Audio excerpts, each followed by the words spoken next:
ఏం చెప్తారు అసలు 42% రిజర్వేషన్కి సంబంధించి నిజంగా కామారెడ్డి డిక్లరేషన్లో ఆయన చెప్పినటువంటి మాటలు ఏంటి, ఇప్పుడు ప్రజెంట్ చేస్తున్నటువంటి మంది ఎట్లా చూస్తారు ఈ విధానాన్ని? అసలు కాంగ్రెస్ గవర్నమెంట్ వచ్చి 20 months ఆల్మోస్ట్ అలా అయిపోయింది, అంటే 2 yearsకి దగ్గరకు వస్తుంది. ఆ డిక్లరేషన్ గురించి ఎప్పుడు మాట్లాడినా ఎలక్షన్ టైంలో మాట్లాడింది. రాగానే నేను కామారెడ్డి వేదికలో మాట్లాడుతూ ఖచ్చితంగా నేను 42% లోకల్ బాడీలో చేస్తా అని చెప్పేసి రేవంత్ రెడ్డి గారు మాట ఇవ్వడం జరిగింది. మరి ఈ 20 months ఏం చేసినావు? ఇన్ని రోజులు గుర్తు రాలేదా రిజర్వేషన్? ఇప్పుడు స్థానిక సంస్థలు వస్తున్నాయి కాబట్టి ఈ ముచ్చట బయటికి తీసి ఏదో ప్రజలని మభ్యపెట్టడానికి మాత్రమే ఈ 42% ఆర్డినెన్స్ని తీసుకొచ్చి ప్రజలని కన్ఫ్యూజ్ చేసే ప్రయత్నం చేస్తుంది. తెలుసు ఈ ఆర్డినెన్స్ ద్వారా ఏం జరుగుతుంది. జస్ట్ ఆర్డినెన్స్ ఇస్తే అది మళ్ళీ కోర్టులలోకి పోయి ఆపి ఏమైనా తెచ్చుకుంటారన్న లీగల్ కాన్సిక్వెన్సెస్ కూడా ఏముంటాయి అనేది కూడా రేవంత్ రెడ్డి గారికి తెలుసు, వాళ్ళ ప్రభుత్వానికి కూడా ఐడియా ఉంది. గతంలో కూడా అదే జరిగింది. కొన్ని రాష్ట్రాలలో కూడా మహారాష్ట్ర ప్రాంతంలో కూడా ఇట్లాంటి ఇన్సిడెంట్సే జరిగినాయి అన్నది వారికి అవగాహన ఉంది. అయినా కూడా దాన్ని పక్కకు పెట్టి మేము ఏదో గొప్పగా చేస్తున్నాం అని చెప్పేసి మాట్లాడుతూ ఇప్పుడు కులగన కూడా చేసిన అని చెప్పేసి గొప్పగా కాంగ్రెస్ నాయకులు బాగా డప్పు కొట్టుకుంటూ తిరుగుతున్నారు. వాస్తవానికి గతంలో కేసీఆర్ గారు కులగణన ఏదైతే ఒక రోజులో చేసిండ్రో సమగ్ర కుటుంబ సర్వే, అది ఒక్క రోజులో చేసిండ్రు. అప్పుడు 50%, 50% పైగా 56% దాకా బీసీలు ఉన్నారని చెప్పేసి మనకి ఆ సర్వేలో తేలింది.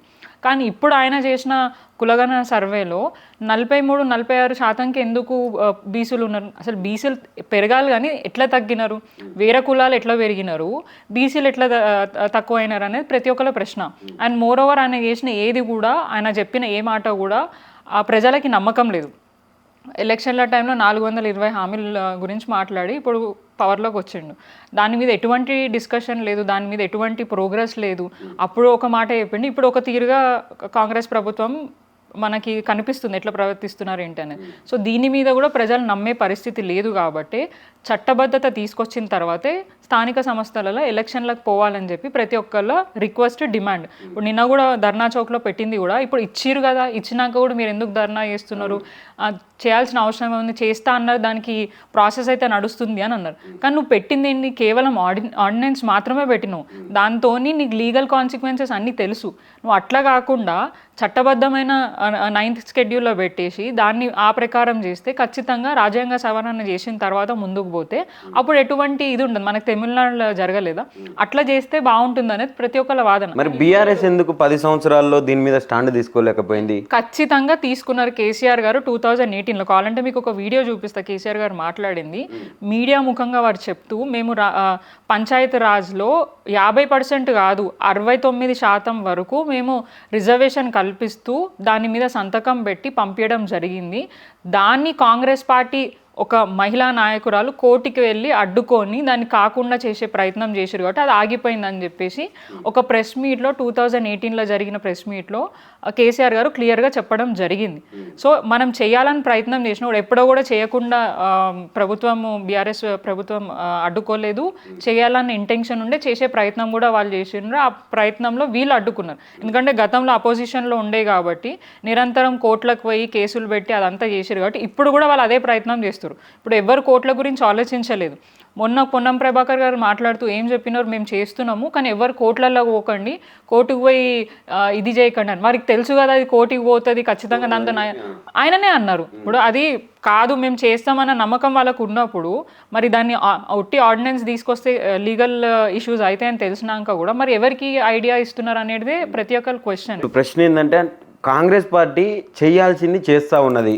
ఇప్పుడు బీసీల కంటే ఆ కేంద్రం చేతిలో ఉన్నది కదా. ఇప్పుడు అసెంబ్లీలో మేము తీర్మానం చేసినాం, పంపించినాం గవర్నర్ దగ్గర నుంచి, ఇప్పుడు రాష్ట్రపతి చేతిలో ఉన్నది. కేంద్రం మీద కొట్లాడాలి, దానికి టైం పడుతుంది. ఇప్పుడు ఎలక్షన్స్ ఆల్రెడీ హైకోర్టు ఒక డెడ్ లైన్ పెట్టింది. అది కండక్ట్ చేయాలని అంటే బీసీలకు అన్యాయం జరుగుతుందేమో అన్న దృక్పథంతో మేము ఇప్పుడు ఆర్డినెన్స్ చేస్తా ఉన్నాం అని చెప్పి మాట్లాడుతున్నారు. దీన్ని నిజంగా బీఆర్ఎస్ రాజకీయం చేస్తలేదా? రాజకీయం ఎందుకు చేస్తుందని ఇప్పుడు ఆయననే అంటున్నారు, సెంట్రల్లో ఉంది, సెంట్రల్ ఆమోదించాలి, సెంట్రల్ నుంచి మనకు రావాలని. మరి ఏం బీక్తున్నావు 20 నెలల నుంచి? అడగచ్చు కదా, సెంట్రల్ మీద ప్రెజర్ పెట్టచ్చు కదా, నీ ఎజెండాలను ఉంది కదా. నువ్వు కామారెడ్డి డిక్లరేషన్ క్లియర్గా చెప్పినావు కదా, మరి అప్పటి నుంచి మాట్లాడనేది ఇప్పుడు కొత్తగా రిజర్వేషన్ తీసుకొని వచ్చి మేము ఇస్తున్నాం అని చెప్పుకుంటా మళ్ళీ సెంట్రల్ నుంచి రావాలి వాళ్ళే ఇవ్వాలి అని మాట్లాడుతున్నప్పుడు మరి అంత తెలివి ఉన్నప్పుడు ఎందుకు ఇస్తానా అని చెప్పేసి అందరినీ మభ్యపెట్టే ప్రయత్నం చేస్తున్నావు? తెలుసు లీగల్ కాన్సిక్వెన్సెస్ తెలుసు, అండ్ మోర్ ఓవర్ ఈ సెంట్రల్ నుంచి రావాలా, గవర్నర్ ఆమోదించాలా అని ఇవన్నీ స్టెప్ బై స్టెప్ ప్రాసెస్ ఉన్నాక మేము ఇచ్చేసినాం, మేము చేసేసినాం అన్న మాటలు ఎందుకు? నువ్వు క్లియర్గా చేస్తా అన్న పని ఏ ప్రొసీజర్ ప్రకారం చేస్తున్నావా, అయ్యేటట్టు చేస్తున్నావా, లేదంటే ఏదో పబ్లిసిటీ స్టంట్ లాగా ప్రజలని కన్ఫ్యూజ్ చేయడానికి అబద్ధపు? ఇప్పుడు మనం ఆల్రెడీ చూస్తున్నాం మేనిఫెస్టోలో ఏదైతే పెట్టినారో ఆ స్కీమ్స్ గురించే కానివ్వండి, డెవలప్మెంట్ గురించే కానివ్వండి, ఎక్కడ కూడా ఏది కూడా జరగలేదు. ఆయన ఎలక్షన్ మేనిఫెస్టోలో పెట్టింది ప్రచారం పోయిన ప్రతి జాగాల దేవుళ్ళ మీద ఒట్టేసుకొని చెప్పినాక కూడా ఆయన చేయలేదు. అంటే దేవుళ్ళనే మోసం చేసిండు ఆయన, ఇంకా సామాన్య ప్రజలని మోసం చేయడం అనేది మాత్రం అందరికి అర్థమైంది కాబట్టి మాట్లాడుతున్నారు. అండ్ ఇంకొకటి, మీరు ఏదైతే అన్నారో సెంట్రల్ నుంచి రావాలని చెప్పేసి, సెంట్రల్ని రిప్రజెంట్ చేయడానికి 8 నుంచి 9 మంది కాంగ్రెస్ రిప్రజెంటేటివ్స్ ఉన్నారు పార్లమెంట్లో. ఇప్పటిదాకా బీసీ బిల్లు గురించి ఏ నాయకుడైనా మాట్లాడిండో ఒక్కసారి మీరు వీడియో ఏమైనా ఉంటే చూపిస్తే బెటర్. మేము ఇప్పటిదాకా చూసినాం, ఇప్పటిదాకా పార్లమెంట్లో ఒక్క నాయకుడు కూడా దాని గురించి మాట్లాడలేదు. ఒక నాయకుడు ఉన్నాడు, గొప్ప నాయకుడు, ఆయన ఏం మాట్లాడతాడో ఏందో తెలియదు. అక్కడ పార్లమెంట్లో నోరిప్పడానికి చేత కాదు. అక్కడ అసలు వాళ్ళకి ఇక ఏందనంటే ఆడ మాట్లాడితే వాళ్ళకి ఏమైనా అయిపోతుందన్న భయంతోనో మరి ఇంకేందో తెలియదు, కానీ ఆడ మాట్లాడాల్సిన మాటలన్నీ ఈడ మీడియా దగ్గర కూర్చొని కాకి మాటలు మాట్లాడుకుంటా, కాకిలాగా కావు అని ఉరుకుంటూ ఒక ఆయన ఉంటాడు, కిరణ్ కుమార్ అని చెప్పేసి. మరి ఇదే ముచ్చట పోయి సెంట్రల్ బీజేపీ నాయకుల మీద, సెంట్రల్ ప్రభుత్వం మీద అదే అంటే ఏమంటారు ప్రెషర్ పెడితే వాళ్ళు చేస్తారు కదా.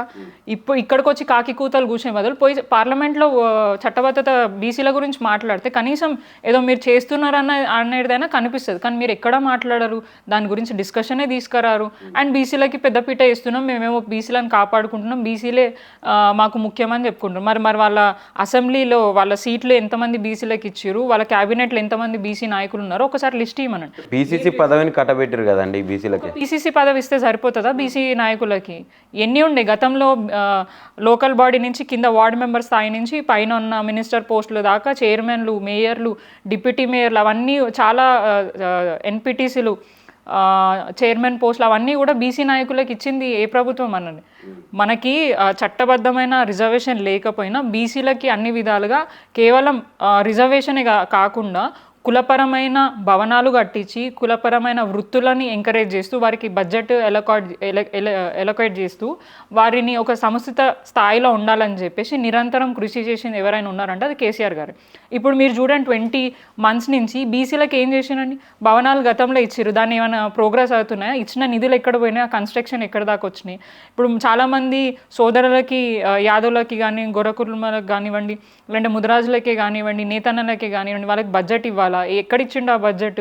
దాని ప్రకారం మనకి చేపలే కానివ్వండి, అవన్నీ ఏదైతే కుల వృత్తులు ఉన్నాయో దానికి ఏం ప్రోగ్రెస్ అవుతుంది, ఏం జరుగుతుంది, అదొక్కసారి తీస్తే బాగుంటుంది కదా. రిజర్వేషన్తో పాటు బీసీలకు ఉన్న అన్ని విషయాలలో కాంగ్రెస్ ప్రభుత్వం ఫెయిల్ అయింది. కేవలం మాటలకి మాత్రమే. ప్రభుత్వాలు ఉన్నప్పుడు ప్రజల కోసం వాళ్ళకి ఇచ్చిన హామీల కోసం పనిచేయాలి.